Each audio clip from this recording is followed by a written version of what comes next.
Bonsoir et merci d'être avec nous. Bonsoir, merci à vous. Bon, pour la première fois, on va avoir votre version. Vous avez parlé à la radio aujourd'hui, des gens de la radio dans la région de Québec. Maintenant, on sait que de son côté, Élections Canada a dit que votre candidature n'était pas conforme et qu'ils ont tenté de vous rejoindre par téléphone pour régulariser le tout. Est-ce que c'est vrai?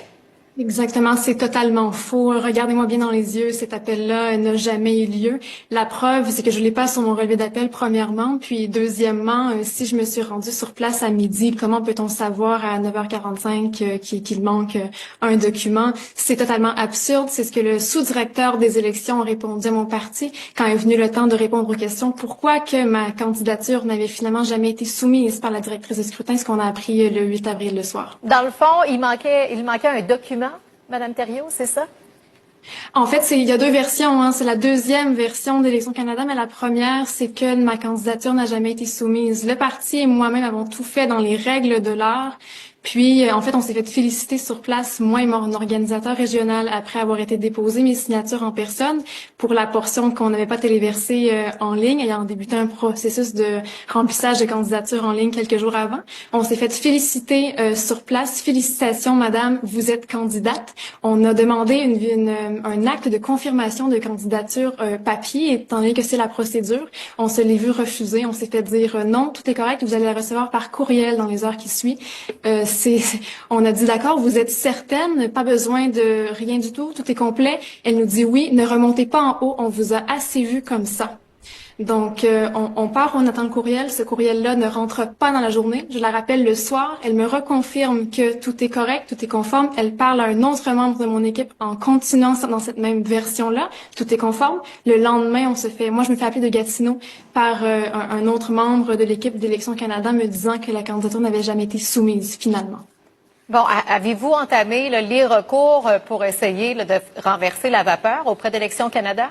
On a été de bonne foi, moi et le parti, on a attendu une réponse de leur part, mais voyant ensuite avoir démontré que cet appel-là à 9h45 n'avait jamais eu lieu, silence total, et ils font la sourde oreille, mais moi j'appelle les électeurs en fait maintenant à leur demander des comptes, parce qu'il y a toujours pas de réponse. Moi, de mon côté, évidemment que j'évalue mes recours personnellement, puis le parti aussi, ça va de ça, on veut aller au fond des choses, parce qu'on sait qu'on n'est pas dans le tort dans cette question-là. C'est Élections Canada qui a des questions à répondre maintenant, comme l'a dit Pierre Paulus, c'est aussi récent. Et Madame Thériault, en terminant, là, comment vous vous sentez dans ce processus-là et comment le parti a réagi face à vous?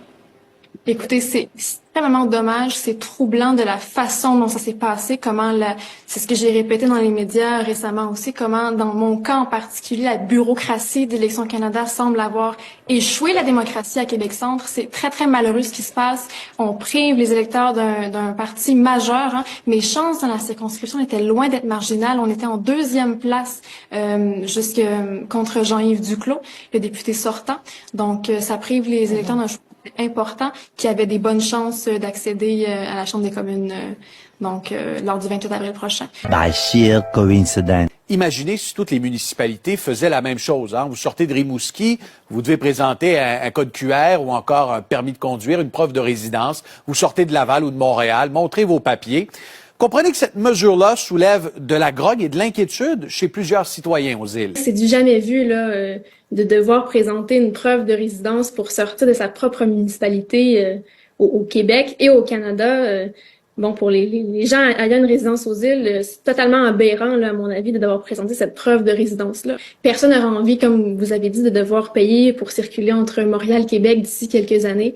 Puis si la passe archipel passe le test des tribunaux ici, ça crée un grave précédent qui permettrait peut-être éventuellement à toutes les municipalités d'utiliser cette fantastique création. Puis la grogne se fait ressentir, évidemment. Surtout que je veux préciser qu'il n'y a eu aucune consultation publique sur le sujet avant de passer le règlement. Donc les gens doivent inévitablement trouver un moyen d'exprimer leur colère et leur opposition. Avez-vous l'impression qu'avec une telle mesure, on replonge dans le livre 1984 de George Orwell? Ah, certainement. Pour moi, c'est dystopique. On va faire une corruption généralisée, tant de la part de ceux qui ont mis en place toutes ces mesures politiques et qui ont mis en place aussi tous les discours médiatiques, que des intermédiaires dans la société. On va faire en sorte que les individus, par les médias notamment, n'aient plus accès à leur esprit critique et soient conduits en acceptant ce discours idéologique, à commettre des actes au nom du bien commun, au nom du sacrifice d'une partie de la population pour le bien commun, qu'ils n'auraient jamais commis en d'autres circonstances. Donc il faut absolument les endoctriner. On voit que dans ces discours, il y a toujours la culpabilisation du citoyen.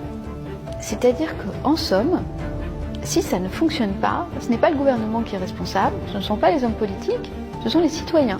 Nous devenons tous des coupables en puissance, des coupables de consommer de l'énergie, des coupables d'émettre du carbone, des coupables de vivre.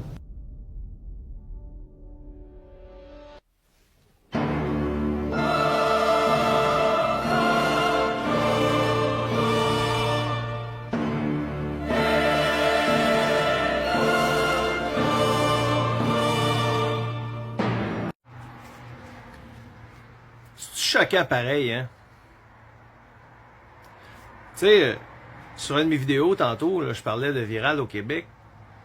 Puis il y en a un qui me traitait de coucou pis tout ça. Mais tu sais, dans le fond, là, les coucous, là, c'est toutes nous autres, là. On est tous des moineaux, là. Hein? Parce que oui, un coucou, c'est un moineau. Je dis ça parce que on est cave. On est vraiment, mais vraiment cave. Regardez, la preuve. Un gouvernement qui nous fourre pendant 4 ans, on va le réélire un autre 4 ans. Puis non seulement ça, on est tellement, mais tellement cave et tellement coucou qu'on va aller voter pour le gars qui pissait dans l'oreille de l'autre gars. Ça prouve à quel point notre jugement est tellement scrap. On n'en juge plus. On ne réfléchit plus. Pourquoi? Parce que la société nous a rendus de même. Pose-toi pas de questions, c'est comme ça. Puis la plupart des gens sur Internet le disent.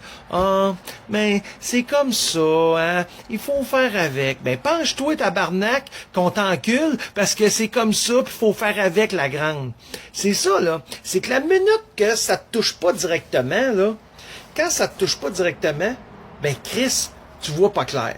Mais la journée que ça vient cogner à ta porte puis que là, ça te touche directement, et tabarnak que là, si tu viens ses dents.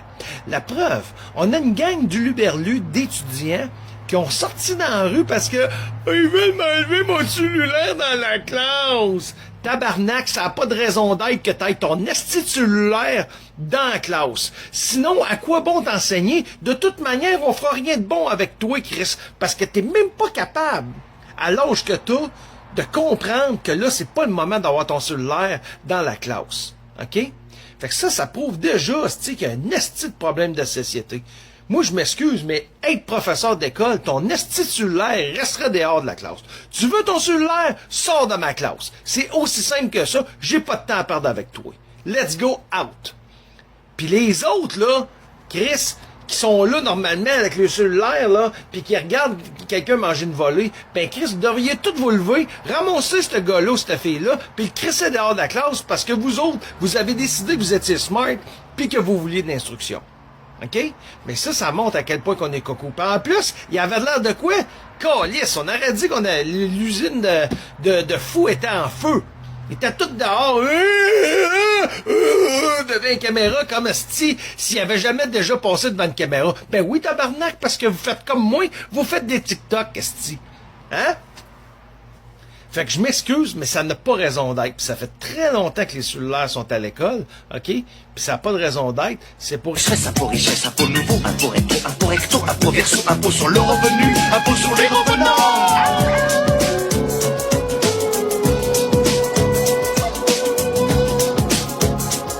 Sur le sac, quand grâce et Carvalas, qui que tu sois, quoi que tu fasses, faut que tu craches, faut que tu payes, pas possible que t'en réchappes, nous sommes les pères qui ratent. Et ta déclaration, tu sais ce que ça veut dire, IFA, impôt forfaitaire annuel, c'est moi qui l'ai inventé, cotisation complémentaire de 0,1%, contribution sociale de solidarité. Attends, c'est pas fini. Majoration relevée, charges sociales et plus-value, cotisation pré-retraite, cotisation post-retraite. T'as pensé à payer ta taxe foncière, taxe immobilière, taxe professionnelle, taxe sur personnel. On est là pour te pomper, t'imposer sans répit et sans repos, pour te sucer ton flouze, ton oseille, ton pognon, ton pèse, ton fric, ton blé. Des pitons, des ronds, des actions, des cicaves, ton liquide, des pour les fiches, ton salaire, tes bénéfices, tes lingots, tes lingots, tes nappos, tes bas de laine, tout ce qui traîne. Ce que t'as sué de ton fond, on te sucera jusqu'au fond. Nous sommes URSAF, Cantras et Carvalas. Que tu sois, quoi que tu fasses, faut que tu craches, faut que tu payes. Pas possible que t'en réchappes, nous sommes les frères qui rappent tout. Nous sommes URSAF, Cantras et Carvalas. Que tu sois, quoi que tu fasses, faut que tu craches, faut que tu payes. Pas possible que t'en réchappes, nous sommes les frères qui rappent tout. Salut, TVA, viens. Nous sommes URSAF, Cantras et Carvalas. Que tu sois, quoi que tu fasses, faut que tu craches, faut que tu payes. Pas possible que t'en réchappes, nous sommes les frères qui rappent tout. Nous comprenons votre douleur. C'est une triste disparition. Mais dans votre malheur, n'oubliez pas de régler vos droits de succession.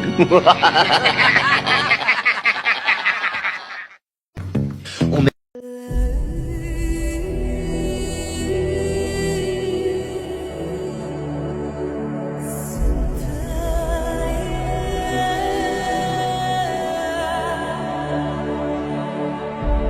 On vous parle maintenant du gouvernement Legault qui a nommé au moins 30 proches dans des postes liés à la fonction publique. François Legault répétait avant son élection en 2018 que c'était terminé pour les nominations des petits amis. On vous en parlait en ouverture d'émission. Et c'est notre bureau d'enquête qui nous dévoile le tout ce matin. Avec nous, Annabelle Blais, qui est journaliste au bureau d'enquête. Bonjour, Annabelle.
John D. Rockefeller s'est emparé des médias et de la médecine aux USA à peu près à la même époque.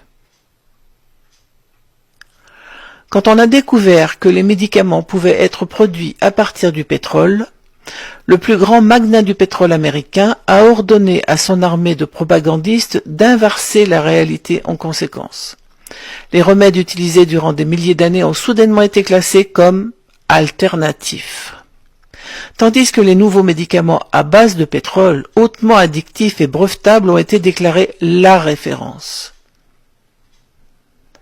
Après avoir racheté une société pharmaceutique allemande qui fabriquait des produits chimiques de guerre pour Adolf Hitler, Rockefeller a tiré parti de son influence politique, pressant le Congrès à qualifier les méthodes naturelles de guérison de charlatanisme non scientifique. Rockefeller a ensuite pris le contrôle de l'American Medical Association et a commencé à offrir des subventions massives aux meilleures écoles de médecine à la condition qu'il soit uniquement enseigné son programme approuvé par lui.